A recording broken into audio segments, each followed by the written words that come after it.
You're at the coffee shop and you see an acquaintance. Your first instinct isn't to wave, but to look away. Your pulse quickens at the thought of a party. The idea of speaking up in a meeting feels like a physical weight on your chest. What if all that could vanish, not by pretending to be an extrovert, but by using a single forbidden Stoic tactic? A tactic so counterintuitive it was almost kept out of the philosophy itself. Today you will learn how to weaponize your perception to end social anxiety for good. Consider Mark, a software architect in 2025.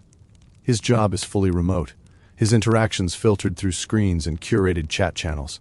He can handle a complex codebase, but the company's monthly virtual reality meetup fills him with a unique dread. The pressure to make seamless small talk with floating avatars, to seem interesting and engaged, is overwhelming. He spends the days before the event rehearsing conversations, and the hours after agonizing over every awkward pause, every joke that didn't land. He feels isolated, trapped in a cycle of his own anxious forecasting and painful recollection. He is fighting a ghost, a phantom of his own creation. That phantom is what the Stoics sought to slay. The forbidden tactic is not about changing your circumstances or even yourself. It is about a fundamental shift in your point of attack. You are not the main character in everyone else's story. This is the core of the Stoic remedy, objectivity. You are a background character in the lives of others, just as they are in yours. Your anxiety stems from a misplaced belief that you are the star of the show, and that everyone is your critic. They are not. They are the stars of their own dramas, preoccupied with their own lines, their own performances. Your stumble on the sidewalk is a 2-second blip in their day, immediately overwritten by their next thought about their own life.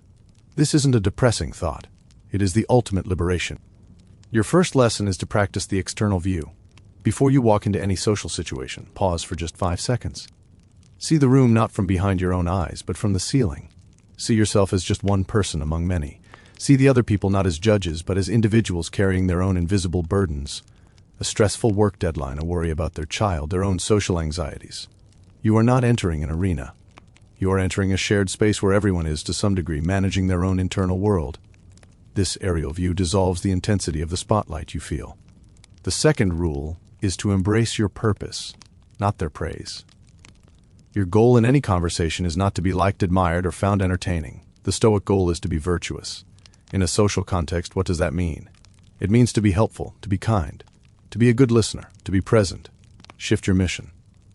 Your job is not to deliver a perfect monologue. Your job is to ask a thoughtful question and truly listen to the answer. Your success is not measured by the laughter you generate, but by whether you acted with integrity and attention. When your metric for success shifts from external validation to internal virtue, the pressure evaporates. You are playing a different game entirely. Third, we move to premeditatio malorum, the premeditation of evils. But we apply it in a new way. Do not just visualize the social event going wrong.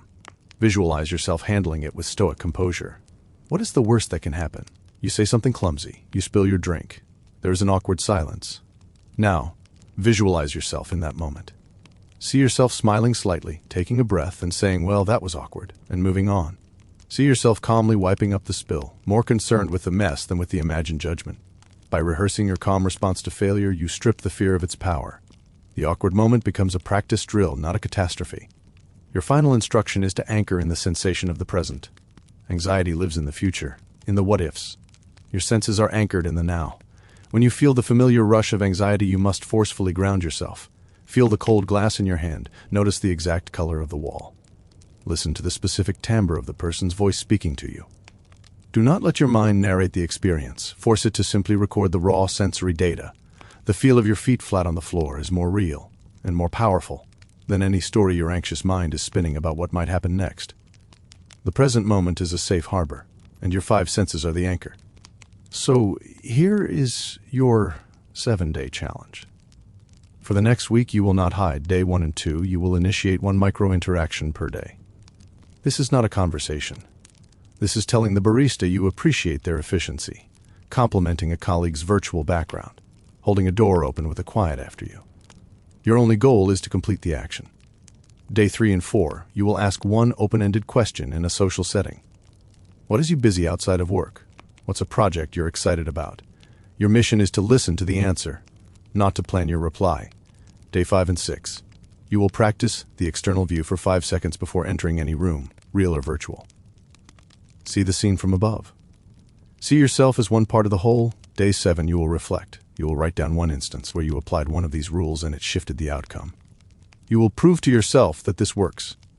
This is not a theory. It is a drill, a training regimen for the mind. The social arena is your new proving ground for courage and self-discipline. Your mission is to report for duty. If this path has given you a new weapon against the ghost of anxiety, then your duty is to join our ranks. Subscribe to this channel for more forbidden wisdom. And in the comments below, declare your intent. Tell me one rule, one lesson from today that you will apply first. Your declaration is the first step in making it real.